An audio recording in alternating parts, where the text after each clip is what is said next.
Hello everyone and welcome to the Edward White Audio Thoughts. In today's episode I speak to a guy called Alex Demirel who owns Goldilox Coaching. In today's episode we look at various different aspects from improving your sleep to improving your mental cognition. We cover a wide range of aspects and I really think you're going to find this episode useful, looking at improving your own life and the ways that you can do that. I hope you enjoyed this episode. If you have any comments, again, leave them down below and that would mean so much. Enjoy the Edward White Audio Thoughts with my conversation with Alex Demirel.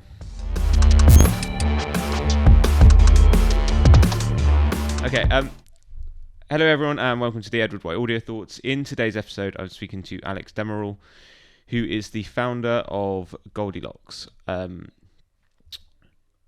Right, I'm going to start just like jumping in there straight away. So What would you say is the most important thing someone could do to change their lives? Sleep more. Okay. And not as in more, as in when we say more, we mean more quality. Because people say so many times when people come to us and try and improve their health, and one of the first questions I ask is like, how was your sleep? And they'll say, I sleep really good. I sleep 8 hours. I'm like, well, have you ever tracked like an Oura or something? And they're like, no. So then it's like, well, how can you categorically say you're sleeping good if you're not tracking it? It's like having money in the bank and then saying, I've got X amount in the bank without having a look at your statement, right? Or your balance. So for me, I feel like we're living in a modern day society thanks to the invention of the light bulb. People's sleep is not as good as it used to be. And self-reporting that I sleep good is not good enough. Like we need data because data allows you to see, are you a restless sleeper? Is your REM sleep or deep sleep not where it should be? You know, these kind of things, which all contribute towards, if you could put sleep in a pill form, it'd be the world's best selling supplement. It would be labeled as like the most potent steroid there is. And it's free, but we just don't do it because it's quite difficult with laptops, Netflix, the way we live our lives, right? So I think Why do you think people don't do it? It's well, I think it's two part. I think the first part is we are pain averse and we gravitate towards pleasure. So if you look at in the evening, you've got your phone in one hand, which you could argue is like part of you now in terms of like the first step towards becoming a cyborg. Your phone is never leaving you by your side. If you miss your phone, it's like losing a limb. You have like a mini heart attack. You do a little dance that you do to check for it. So you've got that aspect in which, why would you want to go to bed on time when you've got a plethora of options of YouTube, Netflix, Instagram, instant dopaminergic responses all in the palm of your hand? Why would you go to bed on time when you've got that temptation there? And then because you have that temptation there, man, that obviously the blue light emitted from those screens is going to be suppressing melatonin. So then you're going to be, on one hand, you're going to be struggling to get to sleep in a smooth transition. But you also, firstly, you're not really going to be able to sleep because your mind's going to be racing 1,000 thoughts because you've just, entertained it so much with this quick, easy dopamine behavior. So it's no wonder people can't sleep. Like it's not like a big shock that the fact that we're struggling to get good quality sleep when our environments are not facilitating that, right? We're living in which blue light is everywhere in the evenings, and blue light's not inherently bad. It's fantastic in the mornings, what wakes you up. But in the evenings, you really want to stay away from it. And if you could just nail your sleep, almost quite literally everything else falls into place in terms of decision fatigue, in terms of stress management, in terms of being quick with your words, in terms of being able to work harder for longer, even down to little things like your confidence and your anxiety is reduced, your susceptibility to depression, heart disease, all these diseases as well, like all stem from sleep. And if you were to nail that and get at peak performance, it's like people's biggest ROI. And to be honest, with our program that we help people with when it comes to peak performance, the main one is sleep. And that's the first phase, because I can give you the best productivity system. I can give you these systems for mental models or how to plan your day or whatever it is, or your nutrition. But if your sleep is not optimal, it's on the most loose foundations and it's just going to crumble. So that's why we make it mandatory to do the sleep first. Get your sleep right. We think of it like a triangle. At the bottom of it is your sleep. then comes your body, then comes Mm. your routines and whatnot on top of it, right? But if the foundation is loose, like I said, you can have the best routines, the best biohacking approaches, but you're not gonna be living up to your full potential. And it is sleep, man. It's not sexy, but that's the reality of No, it. it's like a bit like Maslow's hierarchy of needs, isn't it? Yeah, it is. Yeah, once that's But sorted, from a yeah, from a health perspective, for sure. health, I mean, longevity. people want to hear that it's some kind of supplement. Oh yeah, Edward, actually, it's this nootropic stack that is what you should be getting. But that's because we want the easy answer. We want that quick fix. But it takes a bit of effort to get your sleep in place. But when you do, you owe it to yourself to do it, because you spend a third of your life in bed. You might as well make it the best place there is, because it pays dividends to everything else, how you play your life. So, what do you think someone could do to improve their sleep right now? Yeah, there's a few. I mean, how deep do you want to go with this? But we've got all the time in the world. So if you want to go deep, then go deep. Awesome. So the best place to start, what we start with, is called syncing your circadian rhythm. So your circadian rhythm, you've got several of them, but the main one that people know about is your circadian rhythm. So when you want to wake up and do your stuff, and when you feel tired and go to bed. The two ways you want to influence that is melatonin and cortisol. Okay, so most commonly in the evenings, melatonin, we know that that's what makes you feel sleepy. It doesn't actually get you to sleep. That's something else. You could refer to that as sleep pressure. That's something else. But melatonin is secreted when in the absence of light. So you want to basically remove that certain wavelength of blue light and basically all artificial light, so that melatonin can do its job and make you feel sleepy and bring down your heart rate and bring down your core body temperature, and then you're going to feel sleepy and relaxed and switched off. So you've started syncing it there in the evenings, right? But now we need to also sync your cortisol levels to spike or raise quite sharply in the morning. The best way you want to do that, we mentioned it really, light raises your cortisol levels, okay? So I always say to clients, like, the first action items we start is, okay, start trying to avoid blue light in the evenings, put your blue light blockers on. You want to get some red lights and stuff, and kind of like, we call it biohacking your house, make your whole house red after like 7 p.m. when the sun goes down. And then in the mornings, jack up that cortisol. So cortisol naturally rises, but the best way, like we said, is light. So you can have a light alarm, is really good, helps remove that morning grogginess, helps remove any residue of adenosine from last night, which can make you feel a bit groggy. Sometimes people are like, I feel groggy in the morning. It can often be because either two things: your adenosine, you have residue left over in your brain, or you've woken up mid-sleep cycle. So make sure the light that you're being exposed to in the morning is ideally at the end of your sleep cycle. You can work this out by going to a website called sleepy.time. I think I'm butchering that. Something like Sleepy Time, Sleepy Tie IE or something like that. Y. I mean, you can put the link in the notes below on the episode, and I'll send you a link. But you can do that, and that will tell you the best time to wake up in terms of your sleep cycle, right? So that's where you want to that's when you want to time your light alarm accordingly with that. So the light goes off at that time. It's going to bring you nicely out of your sleep stage, and you don't want any stark alarms. I like to use light mostly, because waking up with a stark alarm is just not the nicest feeling, right? You're groggy. So, and oftentimes you just hit that snooze button, right? And that just makes everything worse. Never hit the snooze button. And once you're up, try to get up. And light's going to make it a hell of a lot easier. Cortisol wakes you up. So that's the two ways, right? Then once you are up, as soon as you can, I know if you're in the UK at the moment in December, it's not the brightest until about 10 a.m. It's like so miserable. Over the curtain, you're just like, oh. It's like, it's not good for your, I think it's SAD, seasonal onset depression, or SAD people get. So best thing to do, at least use artificial light. You can even get yourself some things like red light is really good.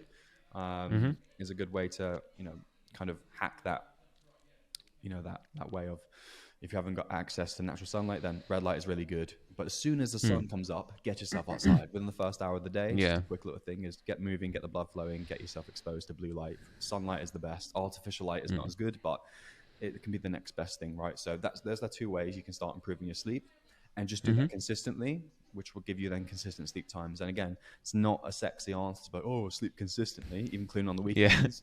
But your body loves rhythms, circadian rhythms, ultradian rhythms. If you can get into a rhythm with everything, not just including your sleep, with your eating times and what time you go to the gym and when you do your work. You can get into a rhythm. You start to train your body's rhythms to be at a peak level at a more predictable time.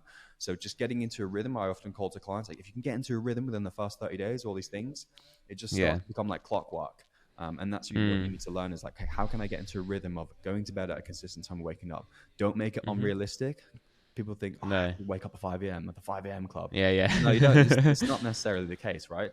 It depends on your chronotype as well, which you can take a quiz. Take a quiz called, I think it's When to Sleep quiz or something like that. You can learn your chronotype. 55% of the population are bars, but that will help dictate what is a good time to go to bed. So if you're 55% of the population, that would be at around 9:30, 10 p.m. Wake up around 7, 7:30, 8 a.m. maybe. Right. So me personally, I go to bed at 9:30, 10. Not like some people think I'm like a monk and I go to bed at 8 p.m. and read a book every night. Sometimes I watch Netflix. Me and my missus, sometimes we watch Netflix and stuff, and that's fine. Yeah. But it's about managing it, right? I think there's a big misconception when it comes to peak performance or, some people call it biohacking, that you have to just eat steak on an island and that you don't talk to anyone and you're not doing any social events, you're not drinking. It's not the case. It's about managing and influencing your biology to your advantage where possible. So that's where I'd start, right? So if you are going to go to bed at say 10 p.m. consistently, that's quite realistic because on the weekends, sometimes I always say, give yourself a 1 hour variability. So on the weekends, if you go to bed at 11 p.m., you won't feel too bad come Monday, trying to pull it back. But if you've got varying, like shift work is horrific on your circadian, your stress. So try to keep it consistent with a 1 hour variability and the best you can. And that's where you'll see the big improvements in terms of energy, mood, cognition, appetite regulation, fat loss, strength. Everything is so much better if you just nail these basics. And it's a cliche, but nailing the basics is where the real secret is. No one wants to hear that though, do they? No, people probably the easy method of like, I'm probably not going to get you many views, mate, because people are just going to be like, this is boring. I know this stuff. It is the truth with this stuff. I've researched it. I've tried everything. These snake oil salesmen out there. There's people saying that it's this supplement and that's sexy, and it sells, but it's often the stuff that is free and that you have your own that you can use right now is the stuff that really works, and that's just the sun, syncing your circadian rhythm, as we said. So I'm sure you get this with your like clients and stuff, but I find, for me anyway, in the morning, I can journal, I can be really mindful, I'll go out for a walk in the morning, do the hour walk, and like really intentional with my day. Yeah. I find that as the day goes on, I do lots of shit, and then it like my kind of mind, it's like that racing mind. Yeah. Of like, so how would you say to someone, say I was your client, and how would you say to them like to switch off their mind, like, because I struggle with it. That's one thing I struggle with, and I think a lot of people do before bed anyway. People come to us for that. I can't switch off, especially we work with some business owners as well, and that's rife. Like trying to go to bed. I think it is more entrepreneurial, isn't it? For sure, because the thing about owning a business is like the job is never done. Like there's always more to do. And it's all on you, isn't it? Yeah. Yeah, exactly. So how do you manage that? And there is a way to manage that. I've learned the hard way as well. But I would say, so the first thing you need to recognize is the reason you can get stuff done in the morning is willpower is at its highest. Your focus is at its highest. You can't really fast from dopamine. Yeah. So you were saying you were struggling with racing thoughts in the evening, like you're pretty good in the morning. So the reason that happens is we were saying your focus, your willpower is at its highest in the morning. You've essentially fasted from dopamine. You can't, in the sense, literally fast from dopamine. Dopamine's always ongoing, but you can basically make it easier to refrain from doing easier tasks and picking the task that is the one that's going to project you forward in your ideal goal, whatever that is, right? So it's very easy to do it in the morning, though. And that's for most people where they don't struggle. And that's where I would recommend to get your deep work in, because you need that. That's where the highest quality work is done, when you're undisturbed, undistracted, and getting into that flow state. Now, what happens with people in the afternoon, in the evening, they've worked out, they've eaten, blood sugars maybe fluctuated a little bit, they made a few decisions through that day. Okay, so you begin to accumulate decision fatigue, first of all. So because you make a ton of decisions throughout the day, that really starts to negatively affect your ability to make decisions later on, and the right decisions, right? So for example, the most typical case that you might have felt is end of the day, stressful day, made a ton of decisions at your work, and then someone's left some leftover cake for you at 6 p.m. and you're like, screw it, I might as well. If that was in the morning, after that willpower is when your willpower is at its highest and your focus is at its highest, you wouldn't have made Yeah. that decision, right? So how can we mitigate that? So the first thing is to realize that throughout your day, you need to minimize as many distractions, but also decisions as well. So there's a reason why like Steve Jobs wore the same outfits every day. I'm sure you probably heard of that, like Mark Zuckerberg and all that stuff. Yeah, yeah. And that is I just wear black t-shirts. and that is there's definitely some truth to that. But do you have to go that extreme? Probably. I mean, if you want to, that's fine. But just thinking, like when I wake up, there's no distractions, and if Amy, my partner, like tries to talk to him, like, look, it can wait. If it can wait, if we can delegate, if we can schedule it, just let me get the work in right now, and I'm all yours later, right? Yeah. Have that communication with that, and whoever's in your house or whatever, your partner, you need to communicate that to get your solitude. Now, in the evenings or afternoons, when your mind inevitably becomes a bit distracted, you're a little bit less willpower. Okay, so I always like to hit reset with this. So you can basically reset your focus a little bit. Some of the best ways to do it is meditation, going for a long enough walk with no podcast, no stimulation. You have to essentially become bored so that you're allowing time to fill, like the focus tank to fill back up, so that you'll actually want to go and focus and have a bit more willpower on maybe a task that requires focus. If you're chugging along and you haven't given your time for your mind to rest and depress, then it's no wonder that it doesn't want to do any more work at like 3 p.m., 4 p.m., 5 p.m. You've already done a ton of things. You've worked out. Your blood sugar's probably been up and down, which affects your energy and focus. So yeah, it's about managing that first of all, and then what I would recommend in the afternoon, evenings, if your mind's still racing, don't put too much pressure on yourself. So we live in this hustle culture. It's still here, and I think it's amplified with social media. You see these young entrepreneurs. You see these Emangatsis of the world. I don't know if you know Emangatsi is, and they're all just killing it and grinding and doing great, and that's awesome. But what's the phrase? Don't forget to smell the roses, and also realize that less is more. I think I've said it before, but hustle culture is out, health optimization is in. That's what we say, because what we're finding now is that people who really want to take their business to the next level, or whatever the project is, their own career, you need to be putting your health first, because that sets the foundations for you to actually work harder for longer. Your quality of work is higher. Okay, you might not be working as longer, but your quality of work is higher, which is obviously better. And of course, everything else falls into place. And the new age of entrepreneurs are recognizing this as well. So they're getting sleep coaches, they're getting health coaches, they're investing into the health, they're spending thousands on whatever the supplements are, or red lights, or an 8-pod Pro for your bed, whatever they're doing, right? Because they realize that, look, that's the edge, is actually to take a step back and to realize I need to be non-negotiable with my sleep. So what I was going to say with that, when it comes to in the evenings, you're like, well, I can't focus. Mine's going 100 miles an hour. That's fine. Okay. So if you've had your break and it's still razzled, call it a day, because So I think, sorry, with me, it's more like I'll be doing the stuff during the day, and that kind of is the catalyst for like more ideas, more things to do, more so whatever. Do you know what I mean? Like it's like off the back of this podcast, I bet you there's going to be loads of shit that I'm like, oh yeah, that's a good So that's my kind of thing, really. Yeah, no, for sure. I completely hear you. So what you want there in that case, Edward, is you want a system in terms of collecting information. So I forget who says it, but like, I paraphrase, like your brain is for learning, not necessarily for storing information. So you need to be, every time you have an idea or whatever it is, or a note, you need to be offloading that onto some kind of digital note-taking system. You could use a physical, but digital is much easier because you can use it on your phone. So you need to get into the habit of constantly doing that. And there's a 5-step process to it. The first step is, I think it's collect, off the top of my head. So you want to basically collect information, okay? Or inbox, you call it. You want to have an inbox of information, okay? Get it off your head onto a piece of paper or a digital piece of paper. I use Todoist. You can use Notion. There's tons of apps out there.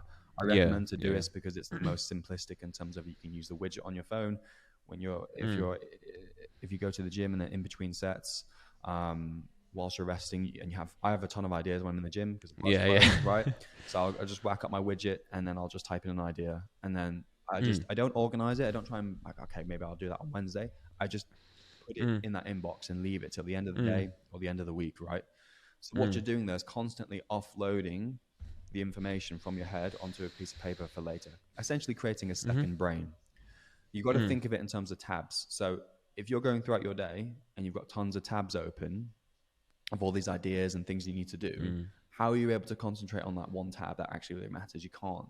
So you need to Mm. start closing those tabs by essentially putting them into that inbox that we've spoken about, and that's done through a digital Mhm. note-taking system. So what you probably need, mate, is some kind of system like that so that you can stay Mm. on top of everything and you're not overloaded. So like I Mm. said, I mean, I have a YouTube video on how to do it as well, so you can go watch that. But it's basically done through a digital note-taking system, and Yeah. you need to do that. If it happens midday or whenever you have these ideas, that's when you need to Mhm. offload it. And then what I do at the end of the day, when I've got all those ideas, I would have stored it on my inbox, and then you can then Mm. organize it for the day ahead or the week ahead, right? Mhm. Which is step 3. Okay, so you first need to Mm. clarify it, then organize it. So you've put it Mhm. in the inbox, you've collected it, then you need to clarify what that thing is, then you need to Mhm. organize it. Okay, so that's what I recommend you would do, man. Is definitely have a system in place like that. And I don't know Mm. why they don't teach you this stuff, really, but I think it's really, really important. Because it's not that we lack information in this day and age; it's Mm. that we lack insight. Okay, we're overloaded with information, YouTube and Mm. everything, but we're not having the insight, and we're not truly understanding something.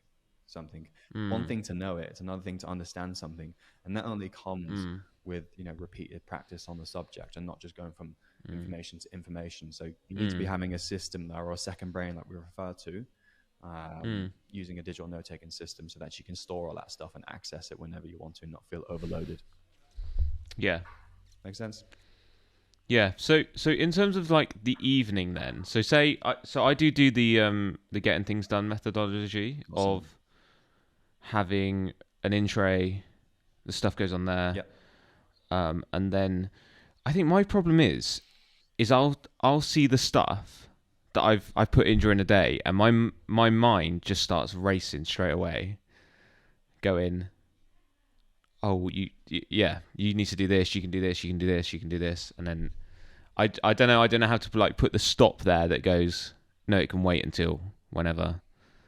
Yeah. Yeah. So what I would recommend with that is, it sounds to me that you haven't actually clarified it in the sense of where it's going to go. So there's Mm. something called that Tower matrix, I believe it is. I might butcher that name again, but it's basically it's a matrix that can tell you how to organize a task in terms of, is it urgent, Mm. is it not urgent, Mm. is it important, is it not important, and based off that Oh, you yeah, can yeah, do yeah. it, you can schedule it, you can delegate it, you can delete it. Sounds to me Mm. that that's something you need to look into more when you're actually doing your task, and ask yourself, actually, is this really important, and what Yeah. can help Okay. alleviate that feeling of this still needs to be done. You need to make just a Yeah, little yeah, short yeah. plan for it. Once Mm. anxiety stems from the uncertainty of the future. So if you make a little plan for something to be like, that's going to get done on Friday by this, and it's going to be done by this person, and we're Mm. going to take this long, the anxiety alleviates.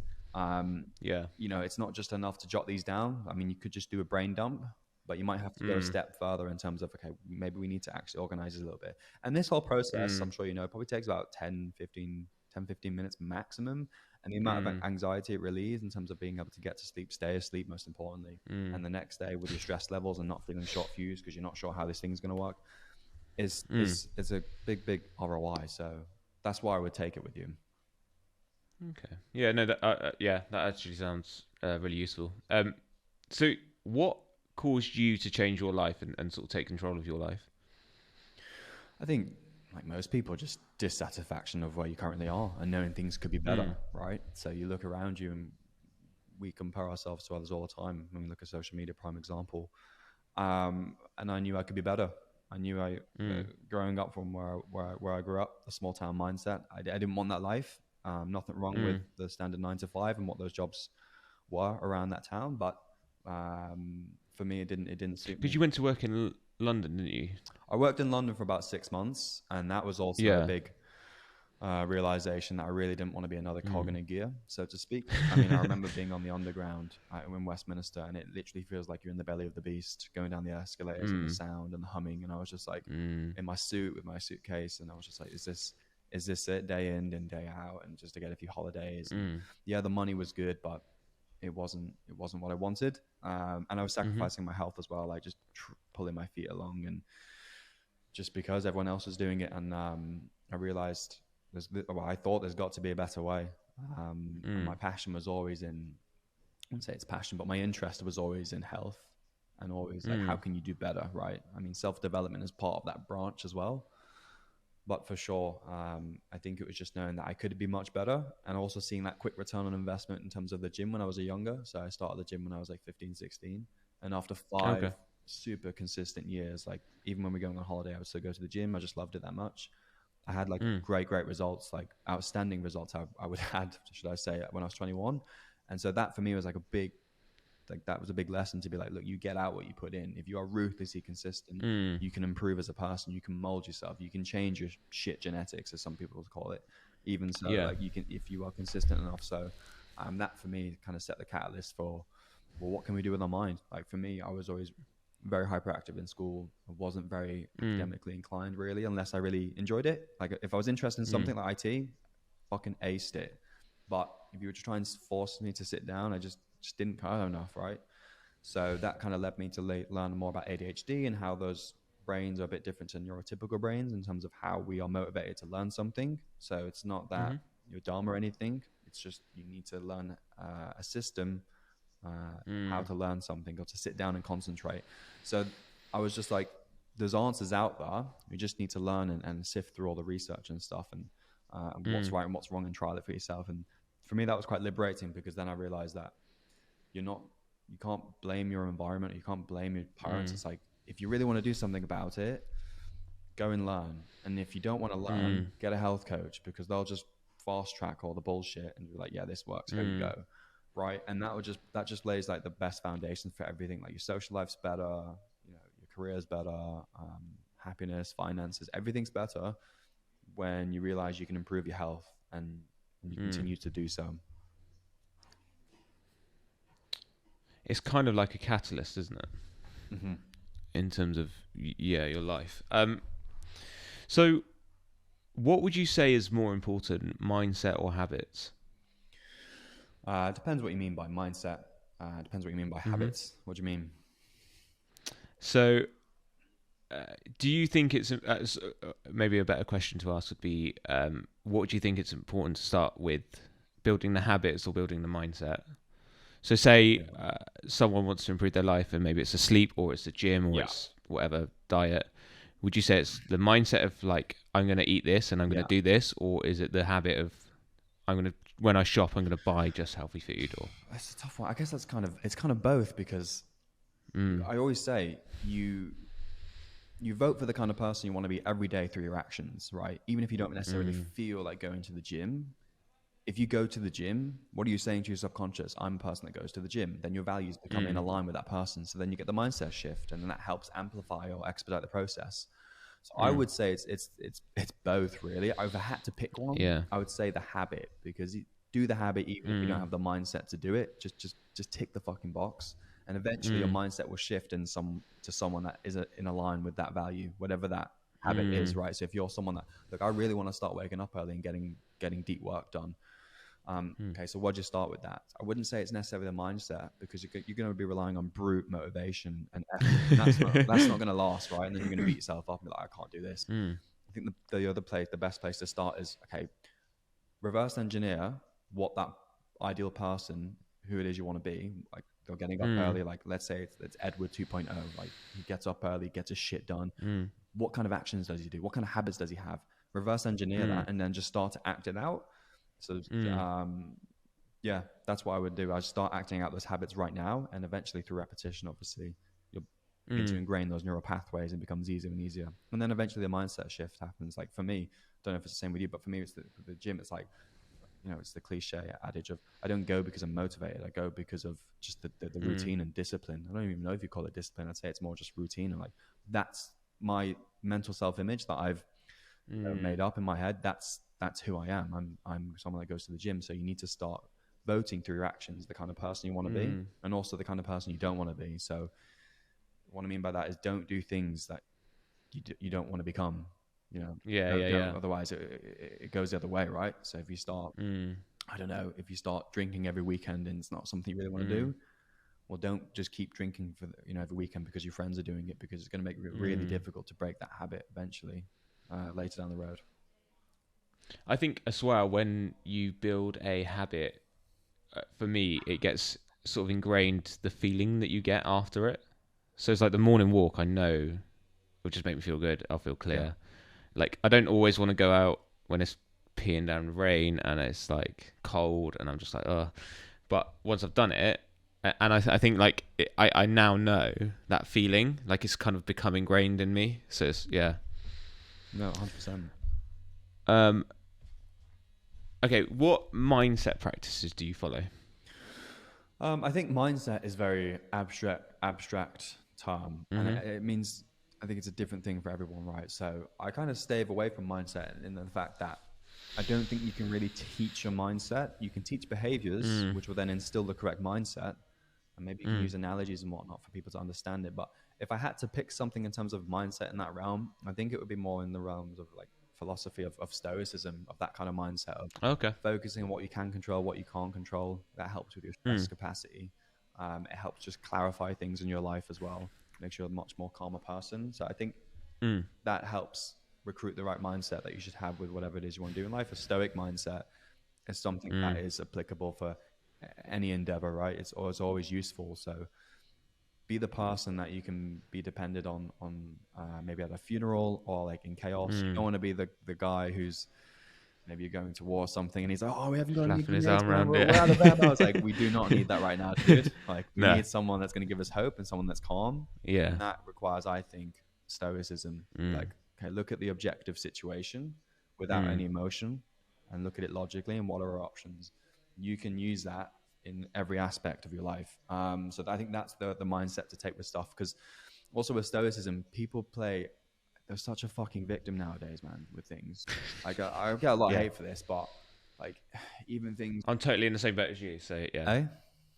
I'm totally in the same boat as you. It's just like, I think it's just like a generation of weak men. I mean, people in particular, but men as well. Like, our testosterone's lower. We're just victims about everything. And I'm not saying to toughen up and to man up, but I also do think there's some utility in that, because you do have, whether you realize or not, you do have that like ancestral power within you to overcome these struggles or whatever you're facing. Like, we've never been more comfortable, and you're being a victim, like you didn't get this job promotion or something, and you're letting it, and you're going to binge drink and stuff, and it's like, or like you're stuck in a job that you hate, and it's like nobody gives a fuck about you, and that's in one sense liberating, because it means you can just go for it, just send it in that sense. So that that mindset as well with stoicism of stop being a victim. What are your options, and what can you do to get you towards whatever you want to have in life or be?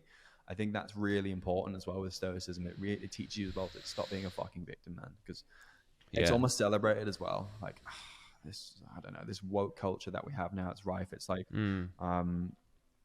people talk too much about the feelings instead of actually what is really useful here, because really, like, that's almost in a sense mental masturbation of, oh, I feel bad about X, Y, Z, and me too, and blah, blah. It's like, what can we do about it? What's the solution? What's going to move us forward here, rather than just revel in like this pity.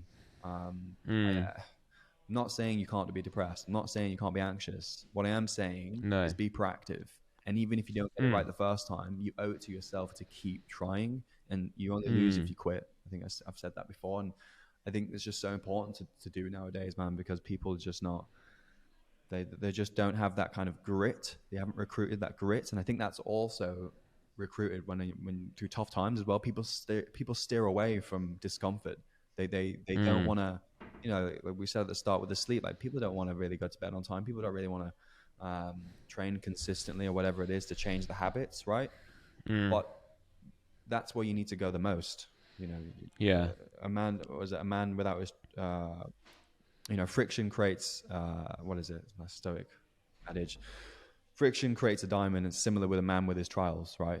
something like that. It's whenever I have a difficult time in my life, business, personal, I always try and remember like, what's the silver lining here? Is like, this is a story, and also this is what's really crafting you as like, this is character building. So I'm almost grateful for them in retrospect. At the time, it fucking sucks, but in retrospect, it's like, this is actually what you want, and yet we've got people complaining that their life is difficult or that they didn't get this or that. Like, do something about it, man. Like, you have the power within you to go and do something about it. There's tools out there. You got a laptop. Abundant amount of information. Oh, that's what I'm saying. Like, people are scrolling on TikTok watching these funny ass reels, which is, you know, it is funny, but this also is a fantastic tool to, like, I've just, you know, my business like was only possible with the social media, right? Of sharing my story and advice and whatnot, and speaking to people, and it's the same people that moan about their life, but yet endlessly scroll on TikTok at 9 p.m. And then go and waste it on the weekends on, you know, getting drunk every weekend. And it's like, that's the time that you had to break away from that dissatisfaction that you had. You should have used that time. Yes, it's difficult. Yes, you have to work a bit of overtime for the short while, but yeah, I think people need to lean into discomfort as well when it comes to the mindset, for sure, man. I think it's so important, bringing it back to stoicism. We like to idolize people people do like to idolize people that it seems like they're always like, oh, it's the lucky ones, or he was lucky, or she did this, or whatever. Yeah.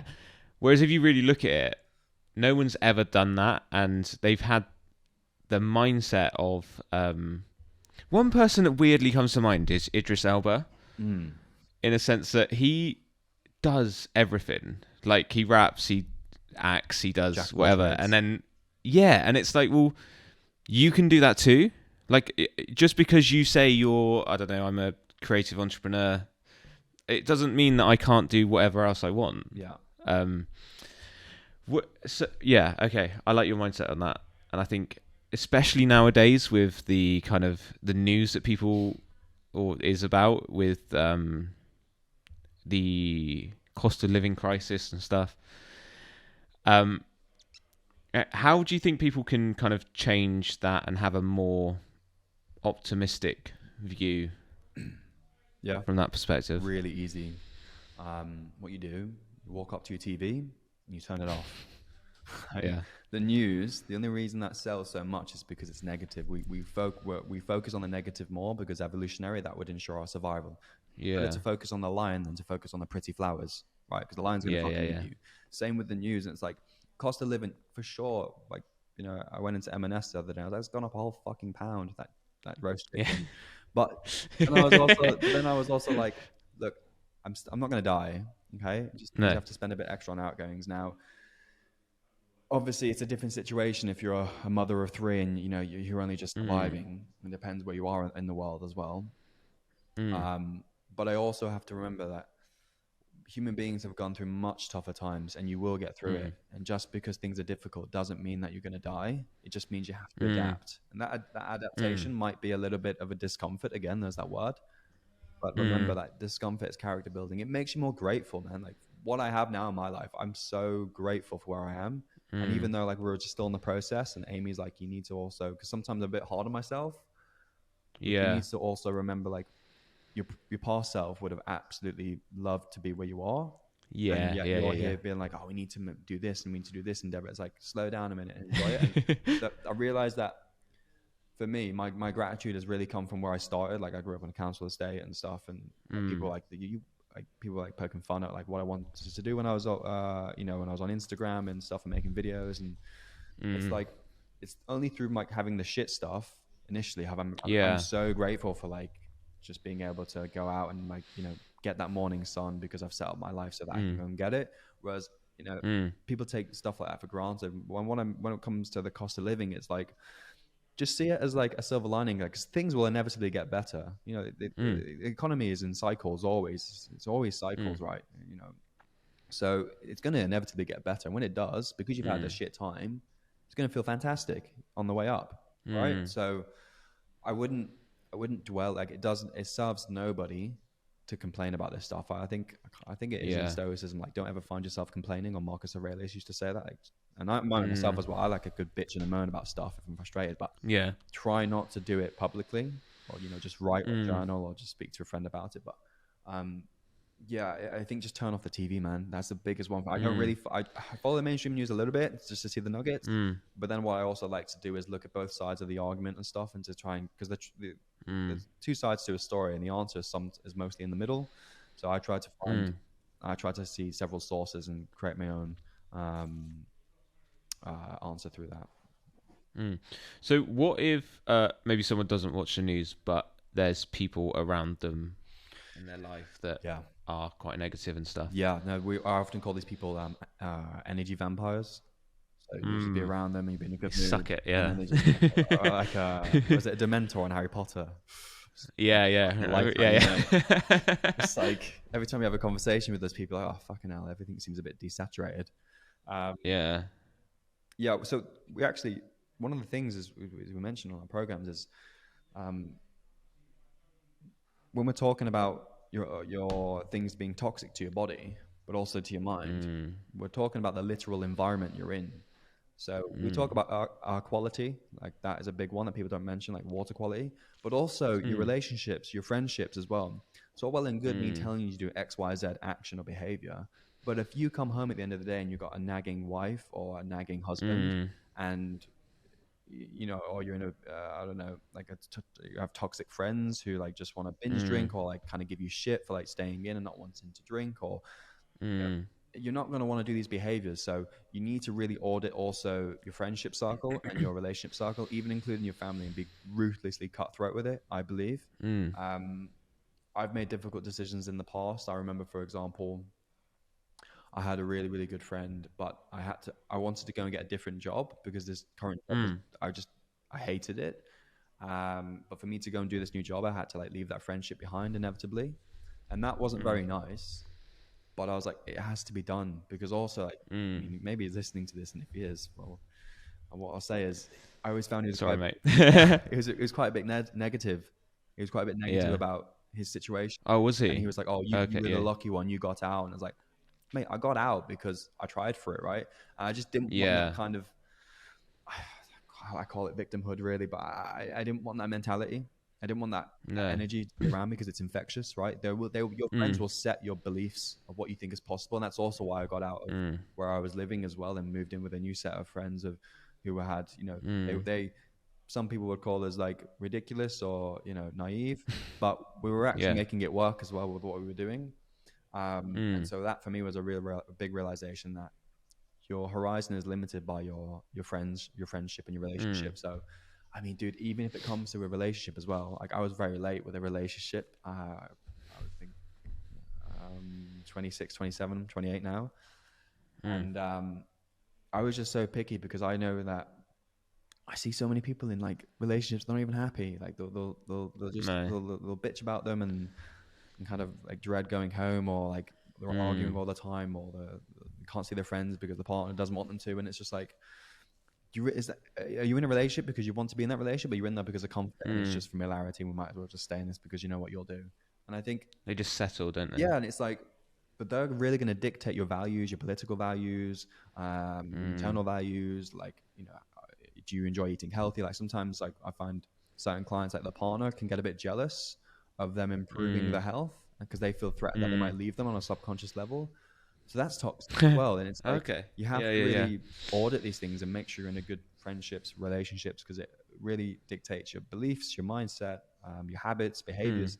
Everything is dictated from your friendships. Saying, show me your friends or show me your future, all that stuff. And I think you have to ruthlessly cut through it. And again, being stoic and don't be emotional about it. But he was a really good friend. Like, if he's not serving you for your current trajectory and there's no bad blood, there's no malice involved in it, then do it, because you're actually only you're only doing both of you harm, because later you'll be resentful. You'll be resentful of that person because because I knew that your behaviors was affecting my mindset. So I think you've got to be cutthroat with it, Edward. I think what about making new friends? What about it? So say you've cultivated the friendships that you've got in your life, and you've been ruthless, and you've said, oh yeah, no, he's just not doing it. Like negative, So say you want to go and cultivate new friends, and you want to sort of bring maybe more people into your life who do have a positive mindset, what would you suggest to that?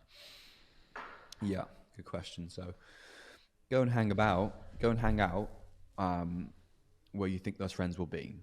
So what I mean by Mm. that, if you go to the gym all the time, obviously because you enjoy going to the gym eventually, hopefully, I would hope so, you're going to meet people there who are like-minded like you, Mm. right? They're going to the gym consistently, so are you.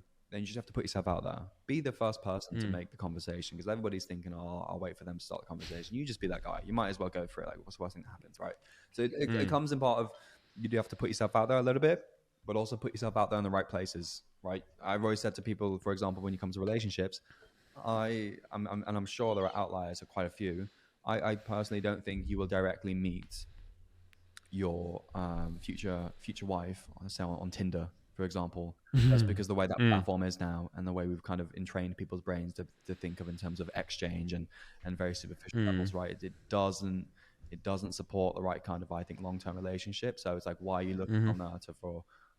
Of course, um, online dating is here to stay, and I think it's the new way. But Mm. if you want to find the right friendships or right relationships, look in the right places for what that Mm. is, for what you are as a person. So if it's the gym, if it's being healthy, if it's reading, whatever it is, like again, if you're going out in the clubs thinking you're going to find your future wife, probably more than that, Yeah. probably more just a one night stand, to be honest, mate. And if you want that, that's fine, but Mm. you know that's your decision. So look in the right places, join clubs, Mm. join the like I don't know activity clubs, whatever it is. Even online as Mm. well, join the right pages, right? There's certain pages of like there's Mm. pages of say like entrepreneurs. There's pages of I've met some great friends online on Instagram just because of the Mm. content I'm putting out. They're engaging with it, Mm. and I engage with them. Turns out they're in Portugal or something, and so am I. And we go for a coffee, and then it's great. Mm. But it only happened by putting ourselves out there in the right place, right? Mm. And being intentional with who we want to hang about with. So for me, like I'll speak to anyone, but I will distance myself if I feel like your values are not aligned with mine in terms of Mm.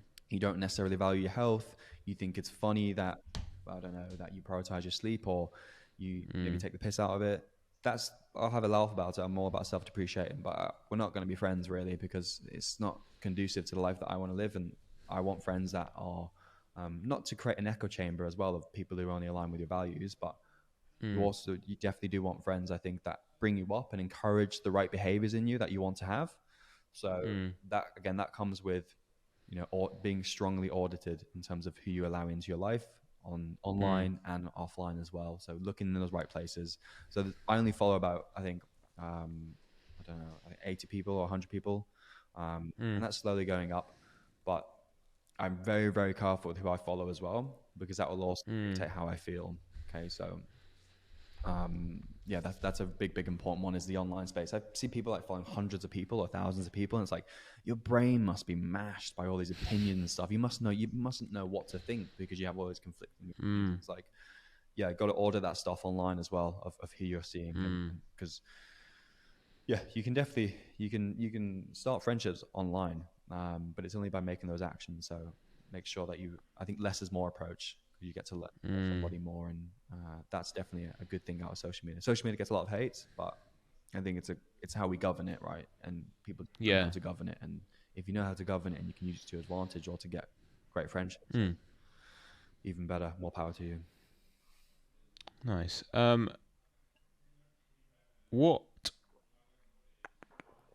what kind of do you have any book recommendations? Which kind of books, man? There's a ton of books out there. Yeah. So in terms of maybe people who want to start their life improvement journey or something like that, what kind of books would you point them to?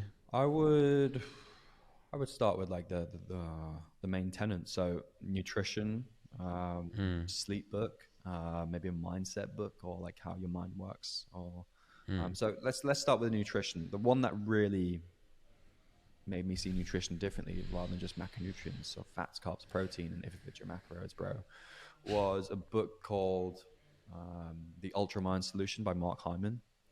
Now there Okay. is a maybe some people said, oh, he's a pseudoscientist, but I still listened to it and I still read it because I wanted to see what he had to say, and there was Mm. logic to it for me. And some of the studies he was citing and stuff, and it made sense, and I tried it myself, and I noticed pretty much a direct improvement in my quality of mood, my cognition, just by looking more deeply into nutrition of micronutrients, how it affects your gut microbiome, how that affects your thoughts, your brain fog, your focus, and picking the highest organic quality of food, not just because necessarily organic is more nutritionally dense. It's not necessarily the case, but more because of what you're not eating. You're not eating as much as the pesticides, as much as the stuff that they spray the food with, right? The preservatives. So that was a really good book. And I mean, you can pick any nutrition book really when it comes to more of a reading subjects that encourage you to look at things at a holistic approach, and not just like, oh, this is the root, this is the cause, or when in reality they're just looking at the symptom. So like I think I would say a lot of Western medicine just tends to look at the symptom and gives it a pill to reduce the symptom, but like, no, but like, why are you nutrient deficient in this, or why do you have depression? Actually, like, is there something misaligned that's causing your brain to send off a signal to be like, we're not happy like this until you change it. So you can put a band-aid over it through pharmaceuticals. I'm not inherently against pharmaceuticals. I just think they're massively overly subscribed or prescribed. And I think you need to look at a deeper rooted level in terms of holistic approach. Obviously, doctors are going to have a hard time with that because they only have on average like 7 to 15 minutes per patient. But that's the answer. Like, that's the solution long term. It's like, look, man, you need to go and do your due diligence on your own health here and look more deeply into a holistic approach. So I would say start with nutrition for sure. That book was a great one. In terms of mindset, I think one for me was really good. I think it's called Designing the Mind by Ryan Bush, which basically just tells you that you can changing the input for the output. So you can manipulate your environment so that you can start thinking or behaving a certain way, right? That's the nutshell of it. That was a really good book. I think also, I mean, it's a cliche book, but I think it was great for the mindset of like, you have it so good, man, and never be a victim, like never catch yourself complaining, is Viktor Frankl's Man's Search for Meaning. I don't know if you've read that. That's a good one to go back to like, we're so privileged. I've read that so many times. Hey? I've read that so many times. Well, there we go, man. Like, it's a great book, eh? So, dude, there's so many books I could go on to, and to be honest, like, my collection of books isn't with me at the moment, so I can't really say off the top of my head. No, a lot of Stoicism really helped. Stoicism really, like, that was such a good cornerstone for me when I learned about it like 4 years, and I just kind of went full autistic mode and learned everything about Stoicism, and like watched the lectures online and took down notes, and it was just so useful for me. It really resonated with how I was going about life, and instead of being a victim. So Stoicism is get loads of books on that. Marcus Aurelius Meditations is obviously a classic. How to Think Like a Roman Emperor is a really good one. I can't remember who wrote that, but Stoicism is good. Yeah, I think start there. Have you ever read the book 4,000 Weeks by Oliver Burkeman? I have not. No. Right. I think you'll really like that. What's it about? So it's kind of, on average, 4,000 weeks is the lifetime of a human being. Oh, nice. And he talks about it from a perspective of like nothing really matters. And like you said that point earlier about, is there's something quite humbling in the fact that nothing really matters. Yeah. But yeah, so he is a self-proclaimed productivity geek, so he would do all the tactics and all the tools and stuff, and he's kind of like totally wiped that and taken it from you do what you want to do, and ultimately time is going to fill to that void.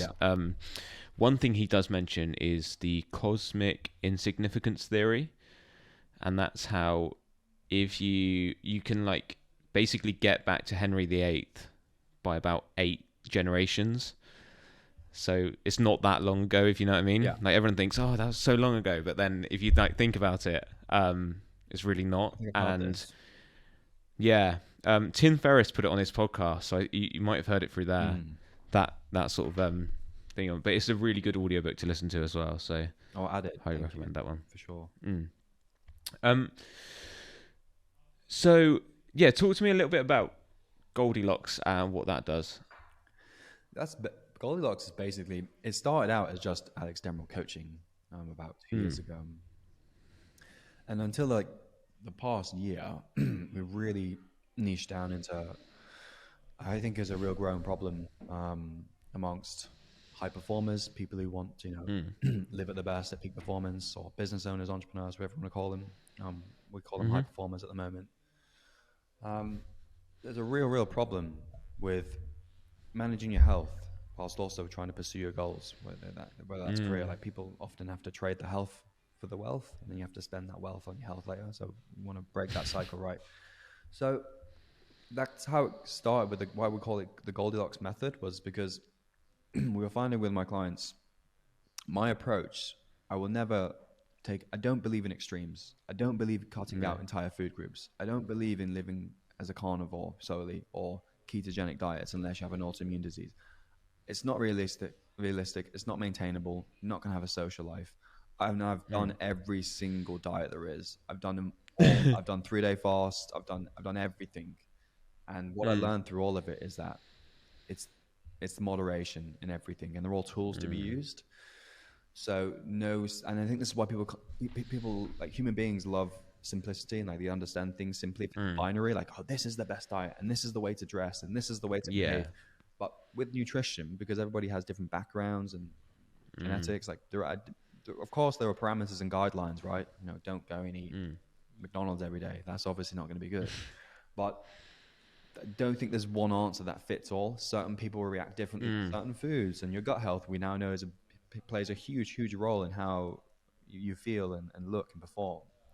So you can't just give a template to be like, eat these certain pre and probiotic foods, because certain people like nightshade vegetables like tomatoes, they don't agree with them, right? So it's difficult to just give a template answer. So where was I going with that? In terms of nutrition, I've lost it. I can't remember. I've got brain fog. So we're speaking about nutrition, and you were talking about Goldilocks. And it doesn't sort of fit with one person. Yeah, we'll bring it back around now. There we go. It's getting convoluted. So with nutrition, we don't believe in that approach. Like, for me, that's not what worked. What worked was practicing moderation and following certain guidelines that weren't too extreme, because I still wanted to go out. I still wanted to have a pizza every now and again, but I also want to be able to perform at my best where necessary, because you don't need to be at peak performance all the time. I think that's a misconception, because why do you need to be at peak performance if you're taking the weekend off, or if you're with the kids? Right? It should be a tool, and also, like, if you're constantly at peak performance, you have no reference point, because this is your new baseline, so it doesn't make sense. Like, you need to come down a little bit. So the reason we used Goldilox was because we found that it's a nice happy medium. Like, the Goldilox zone, if you look at into astronomy, is like where life can take place. It's not too hot, it's not too cold, and that was the case for us with our clients. Like, everything was just right. You were in the zone, your sleep was on point. You're eating the right foods, but it wasn't too extreme. It was all in the right zone. And we found that when you get into that zone, everything flourishes. Like, your work is good, your energy levels are good, you're happier. So that's the approach that we take, as we get people, or high performers or business owners. We help them find their zone and help them use that zone for where they want to, right? So that's why we call it Goldilocks, and that's where we're taking it, as well as we want to help people find their zone, because people think that it's a supplement or some kind of special routine or regime. It's not. It's about mastering the basics. So we have a Goldilocks method of sleep, nutrition, body, mind, and then work, or you could call that productivity. And then you have to do it in that chronological order, because otherwise, like we said at the start of this conversation, if your sleep's not on point, there's no point going through the work section, because you're sleep deprived and you're not making as good decisions. So that's the Goldilocks method, and that's why we call it Goldilocks, is because it's about finding your zone. Cool. Okay. In terms of, I tried doing I got a coach. He was definitely into bodybuilding, and I don't think that's my kind of style. Yeah. And it was like very chicken and rice and broccoli and all that kind of stuff. Whereas I like fasting in the morning. Yeah. I like the feeling that it gives me. I like the mental clarity that it gives me. But I'm kind of in like two. I don't know if you can help with this. You might not be able to. But in terms of like Is it possible to still fast and bodybuild? Yes. Okay. Yes, absolutely. Is it optimal? Probably not.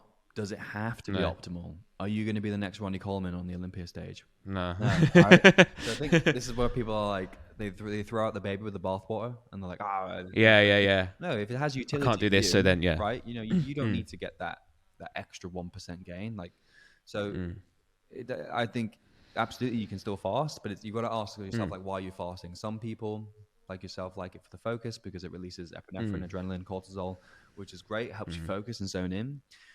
But again, some people use it for supposed increased fat loss. I don't believe the literature points towards that at all. I actually find that, and for myself, I used to be a huge advocate of fasting and even intermittent fasting. But I found that your food focus is higher. Your blood sugar tends to be a bit more of a roller coaster because you tend to break your fast with a very, very big meal. Yes, your insulin response is improved, but often you'll find that I found for me personally and some of the clients who work with, anecdotally, it's difficult to manage your appetite later in the day. It can be if you fasted for quite long and you're quite stressed. So fasting is a stress on the body. It's called hormetic stress, which is great in dosage. But if you're already stressed in a stressful job, if you're sleep deprived, that's another stressor. If you're having caffeine, that's another stressor. Then you're going to run into issues of being able to regulate your HRV, heart rate variability, which basically is a great indicator of your overall health and your capacity to cope with stress. So it might not be the wisest idea to be always routinely doing fasting. What I personally like to do, I use everything like a tool. Everything's the tool to me. So fasting is a tool.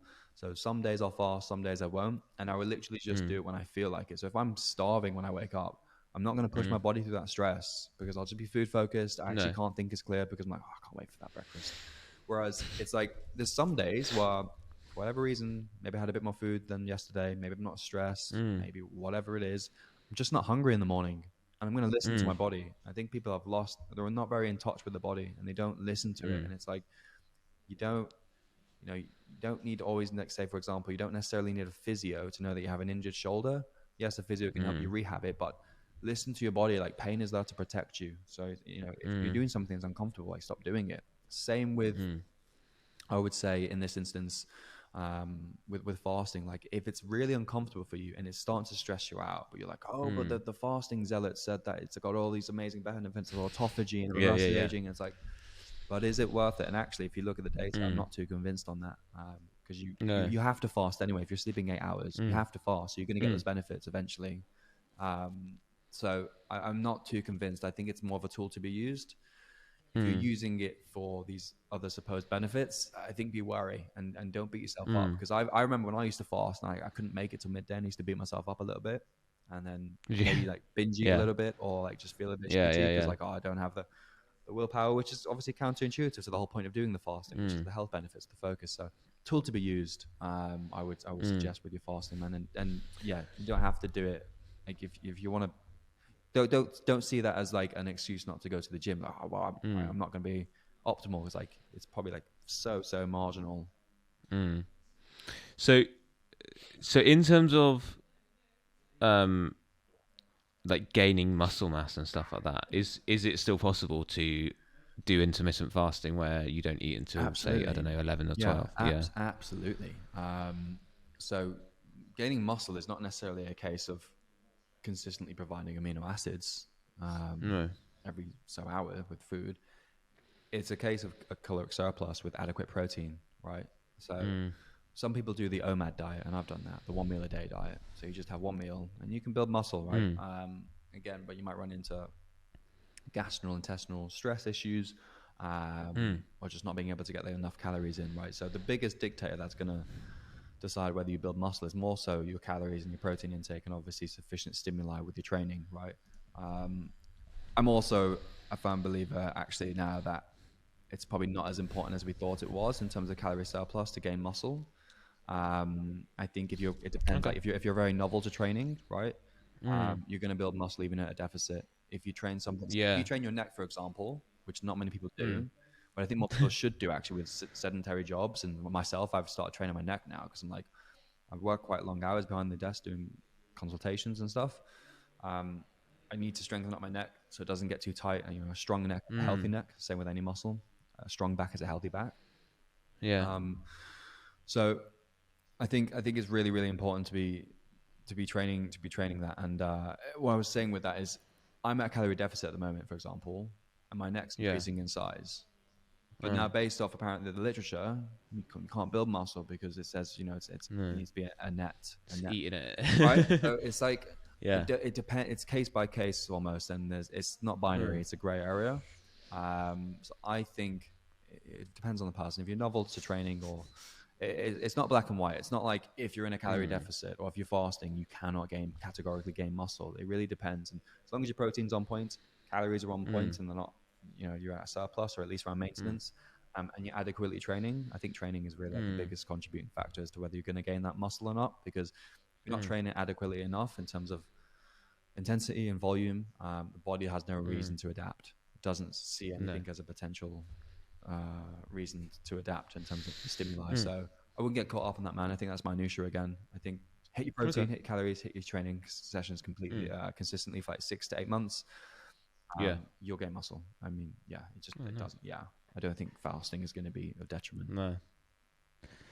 That was a totally selfish question. It's fine, mate. It's all good. Hopefully someone else can learn from it. Yeah, I'm sure they will, because I think a lot of people do like the fasting, but I think people get caught up with minutia, man. Like that's another thing I learned, because I started out in fitness. People get caught up in the details, and I did as well. Like I don't know why, I just want to like learn everything and be like, oh, what about this factor? But the more you learn, the more you watch like one video and stuff, don't you? And you're like, oh yeah, maybe I should do it this way. Yeah, it's like not really looking at the other side. Yeah, I did. I did ketogenic diets for a while, believing that might be a good way to reduce. It does reduce inflammation, but it's not sustainable long term. Like it's just not realistic, dude. Your energy levels of like if you come out of ketosis, then it takes a while to get back into ketogenic state. It's just not worth it. But yeah, that's the one thing I've learned is people overcomplicate this stuff with the fasting, the ketogenic diets. Supplements, best time to eat, post-workout meal, what's the best pre-workout meal, how much should I load creatine, like should I keep it simple. Like I think is it Occam's razor, like the simplest answer is often the right one. And I think that's something you should keep in mind with this stuff, because ultimately consistency will always prevail. If you're doing things even at an average rate, if you're doing it consistently, you're going to beat the guy who's optimal but is inconsistent because of other factors, right? So just do something like the 80-20 rule, like 20% of your efforts, 80% of the results. So don't get caught up on minutia, man, because it's draining. And, So in terms of your energy levels and your kind of on a daily basis, do you track that? As in calories? No, more from a kind of subjective feeling of, I feel like, I know you said about the data of the Oura Ring and stuff, and you say like I slept whatever percent. Do you track your sort of days in terms of how you feel, and how it kind of led to the results and stuff? I used to quite rigorously habit track, and also that included mood. And what we also do for our clients, we get our clients to track their mood, energy, cognition, so we can reflect on that and look at patterns. And obviously you have the Oura Ring, so your HRV, all that stuff, sleep quality. I mean, for me, I don't really track it in terms of quantitative data. I think I'd rather just go by in terms of, is my sleep on point? Fantastic. If my sleep is on point, it depends what you mean by mood. Like if I'm not feeling very good about doing the work or something, or if I'm not being very, very motivated or happy, I try not to let my emotions dictate what is going to happen throughout the day. If my sleep is ultimately on point, the work is going to be getting done. If my HRV is up and I'm not ill or anything, I'm going to be. It's not going to. I try not to let anything else dictate how my day is going to go. Like in terms of my moods, I think some people can be like, I'm just not feeling good today. But then that can give you the excuse, like your kind of monkey mind wants to be like, take the day off, and you don't really feel good. Don't go to the gym, don't do this. So it's like for me, I don't really want to track it too much, because that's your emotional mind, and your emotion isn't the same as your physiology. So if I've got good sleep, my HRV is up, I don't really track it too much. I mean, obviously I will keep a mental log, like, do I feel good today? If not, I'll journal. But I don't keep track of that stuff, because I think, again, that's minutia, and like it's not realistic to keep track of that every day.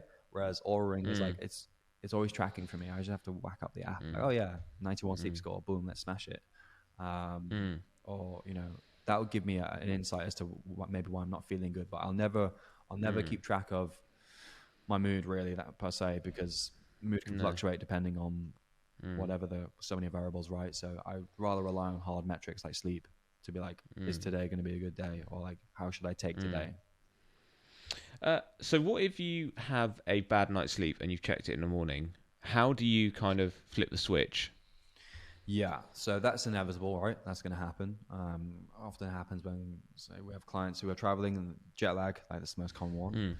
So there's a few things you can do. The most typical advice you can give is like try for a power nap later in the day if you don't manage to get that sleep.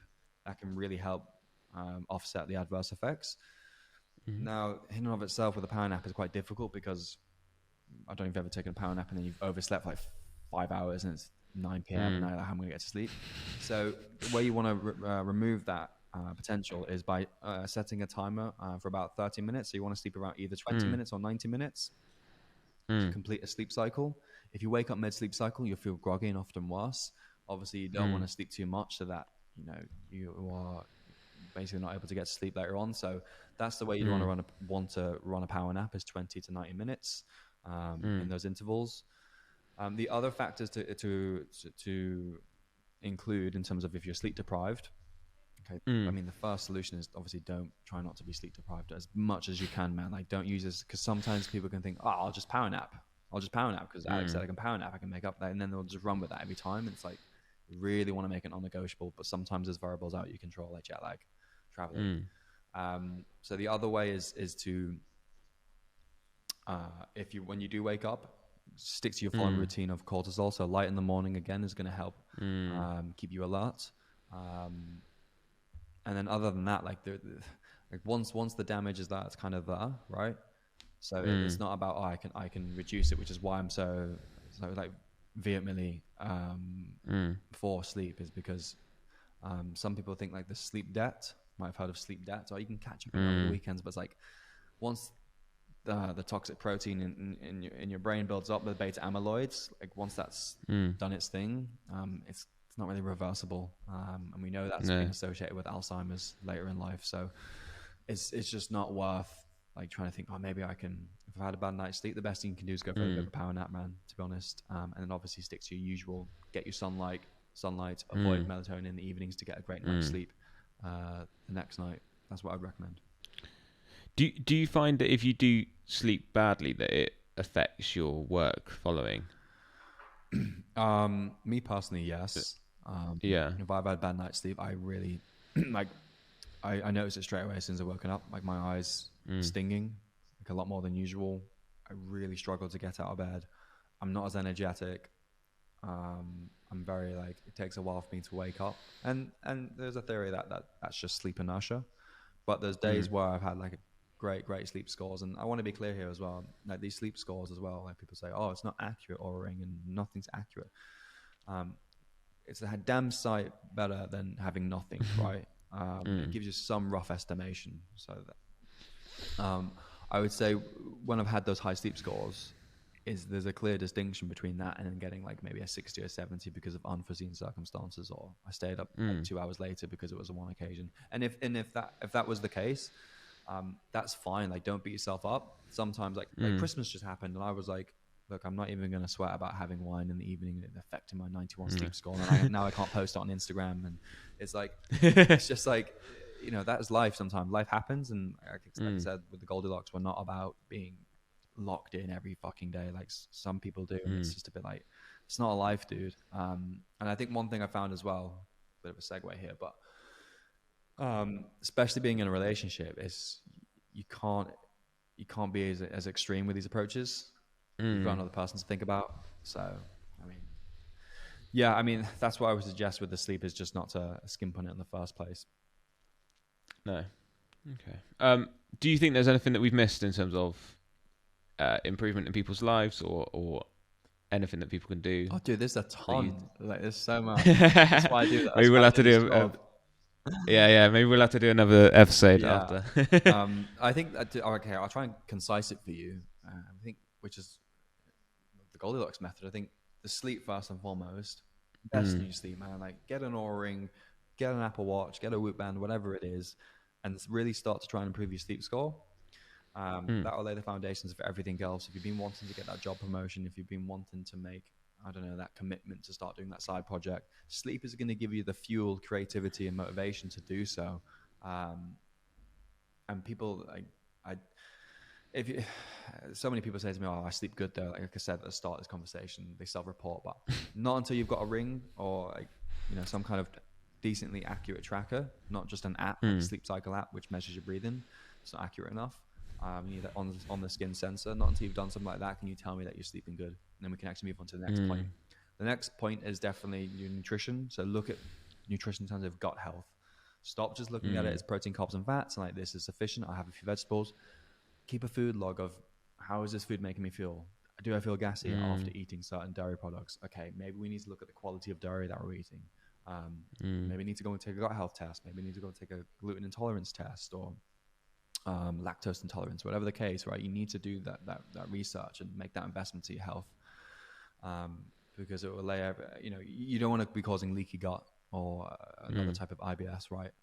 You need to be spending time to research this because it'll dictate your life later on if you don't do so. Next factor is your body, of course. So that's pretty self-explanatory. But going to the gym consistently, you're not just weight training to get muscle. Weight training has a ton of a plethora of benefits outside of just gaining muscle in terms of cognition as well.